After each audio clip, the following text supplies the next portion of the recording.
E se tem uma coisa na qual ninguém dos crentes, ou melhor, muito forte falar ninguém, a maioria não acredita mesmo é no crucificado. Falo e assumo até o final. Se tem alguma coisa na qual os cristãos, evangélicos, protestantes, católicos não acreditam de fato, é no crucificado. Porque o crucificado não tem nada para dar para ninguém, só para tirar. O crucificado, ele vai acabar contigo, ele vai tirar todas as suas mordomias, seu ego, sua verdade, sua razão, sua força, tudo você vai ter que entregar, você vai ter que morrer com o crucificado. Porque só unindo-se ao crucificado é que lhe dá, não o direito, mas te constitui e te faz adequado a entrar na glória com ele. Isso é claro, né? Se com Cristo sofrestes, com Cristo também sereis glorificados. Está lá em Romanos 8,17. É só você ler. Muito simples. Bem, mas de todo modo, aí a pessoa olha para o passado, sabe da história no tempo passado, no lugar Jerusalém, lugar específico, o Calvário, tal, instrumento de tortura, a cruz, ele acredita. E agora ele olha para o futuro, que quando ele morrer, ou quando Jesus voltar, ele tem a entrada garantida no céu. Essa é a visão da maioria esmagadora dos cristãos. Embora cristãos ocidentais, né? E também não podemos colocar como um todo o cristianismo, porque como o cristianismo ele não é somente o cristianismo atual, mas também o do passado, há muitos do passado que não acreditavam dessa maneira. Cristãos, pessoas, homens de Deus, mulheres de Deus, mártires, morreram pela palavra, morreram pelo testemunho de Jesus, morreram pela verdade, foram perseguidos, e que viam diferentemente a obra de redenção. Concebia, tinha uma leitura diferente da Escritura, não objetiva, né? Não uma leitura literal da letra, mas como quem buscava o espírito da palavra. Então, é isso aí. Como diz aqui, a teologia especulativa, com o seu olhar frouxo e distraído, reduz a obra de redenção aos aspectos meramente objetivos e escatológicos, ou seja, a partir do horizonte teológico, entende-se que Jesus sofreu numa cruz no passado, a fim de levar para o céu, que é um lugar, todo aquele que crê em sua morte e ressurreição, livrando-o do lago de fogo no futuro. Isso é escatológico. Nota-se nessa visão que espaço e tempo estruturam todo o pensamento, como se a obra de redenção fosse meramente espaço temporal. Qual é a denúncia que estamos fazendo? É que o dogma acerca da redenção concebe a redenção dentro das categorias espaço-temporal. Tanto é verdade, e eu posso provar isso para vocês, é que a grande pergunta é, tá, então, aquelas pessoas que não ouviram, porque para alguém aceitar esse dogma do modo como estamos colocando até então, ele tem que ouvir falar do crucificado, não tem? É passado. Como uma pessoa não vive no tempo passado, nem no lugar onde estava Jesus sendo crucificado, ele não está sabendo da história. Como é que ele vai ser salvo? Então, ele precisa de que alguém vá lá dizer para ele. Aí, eu ouvi muito isso, que se nós não formos pregar o evangelho, as pessoas perecerão sem ouvir, logo nós somos os responsáveis. Aí pega aquele texto de Ezequiel, da tua mão requererei o sangue, se eu disser ao atalaia, avisar aquele homem, aquele pecador, que ele morrerá no seu pecado, se ele não se arrepender, se o atalaia não avisar, da sua mão eu requererei o seu sangue. Ou seja, padece o camarada que não ouviu, ele não tinha nem como crer, não tem como, é questão espaço-temporal.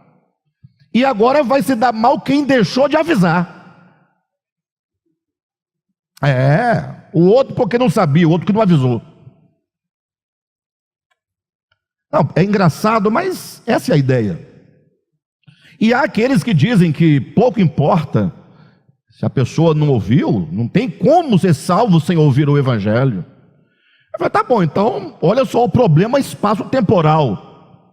Tá, se o Evangelho, se a redenção de Cristo se estreita dentro de uma perspectiva espaço-tempo, quem viveu antes de Jesus, como é que vai aceitar uma morte que não havia acontecido?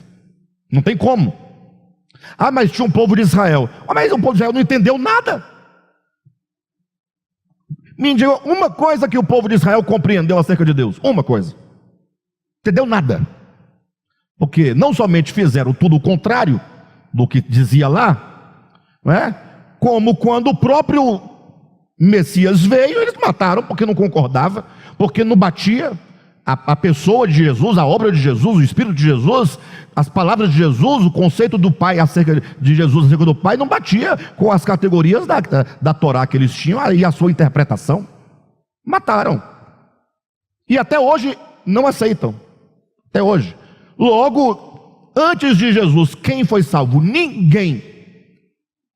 Nem Abraão. Abraão não aceitou Jesus como Salvador, acredita nisso? Abraão não aceitou Jesus como Salvador? Abraão.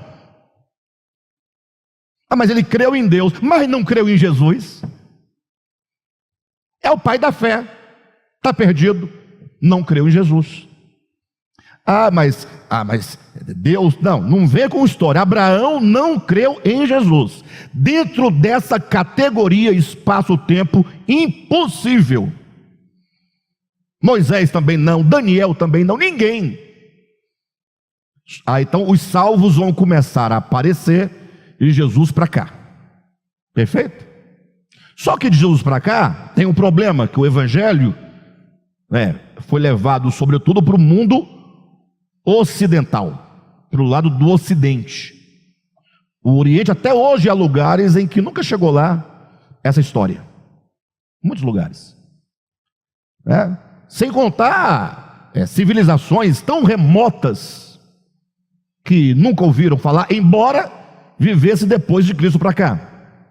Ouviram, não ouviram, então não creram. Logo, fazer, paciência. A regra é: ouvir, acreditar, você é salvo. Você ouviu? Não. Logo, não acreditou. Portanto, perdido. Esse é o problema do dogma. Porque estão olhando a redenção dentro das categorias espaço-temporal. Isso é um problema. Quem está entendendo? Então, depois de Jesus para cá, é possível que alguém seja salvo desde que ouça. Como nós tivemos a sorte grande de termos nascido no Brasil, aqui todo mundo ouve falar de Jesus toda hora. Então, nós estamos salvos, pelo menos nesse sentido. Agora, quem não teve a graça de nascer num país cristianizado, daí no final das contas vai chegar lá no céu quantas pessoas em relação à humanidade toda? Meia dúzia de pessoas. Aí você pega a Bíblia, aí você, quando lê lá em Apocalipse capítulo 7, João tem uma visão.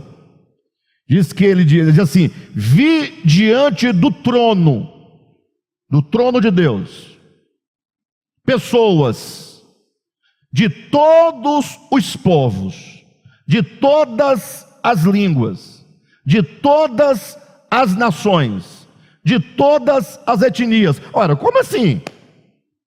Tem um problema aí, porque de todas as nações não pode ser, porque se você lê a história da redenção do ponto de vista espaço-temporal, tem milhares de nações que não tem como estar lá, porque não ouviram. Perfeito? Então, assim, olhar a redenção ou enquadrá-la dentro dessas categorias meramente humanas é reduzir a cruz. E agora, quando eu falo cruz, não é cruz, mas é a obra da redenção. É reduzir a obra da redenção a uma obra humana, aquilo que o homem pode fazer, se mover no tempo e no espaço. Deus perde a sua dimensão atemporal Deus perde sua dimensão eterna, e agora ele próprio fica preso num evangelhozinho pequeno, barato. Eu ia falar a palavra aqui, mas o povo não vai aguentar, não vou falar. Pequeno e barato tá bom. Eu ia falar vagabundo, mas não falei. Não falei, eu ia. Eu estou dizendo para vocês o que eu iria dizer e não disse. Que não serve para nada. Alguém ouve assim, blasfêmia. Não, não. Blasfêmia é vocês que reduzem o evangelho de Jesus a isso que vocês chamam de evangelho, que não muda nem a vida de quem prega. Não muda, eu provo. Eu provo. No Brasil, então, pode parar. O Brasil agora, com o tal do evangelho, ou a teologia do domínio, que entrou com força no Brasil, de 7 anos para cá. Se bem que não tá, desde a década de 70 que a teologia do domínio está aí no mundo inteiro, mas o Brasil agora que ele foi pego, com esses movimentos aí e tal, enfim. O ultra-pentecostal, tem um pentecostal, mas agora é o ultra-pentecostal. Então, logo mais eu vou trazer com mais clareza para vocês o perigo dessa teologia que está arrastando todo mundo, que é totalmente a negação do Espírito de Jesus. Totalmente. É o oposto do reino de Deus, mas se faz em nome de Deus, em nome do Evangelho, em nome da Bíblia, em nome de Jesus, em nome de tudo.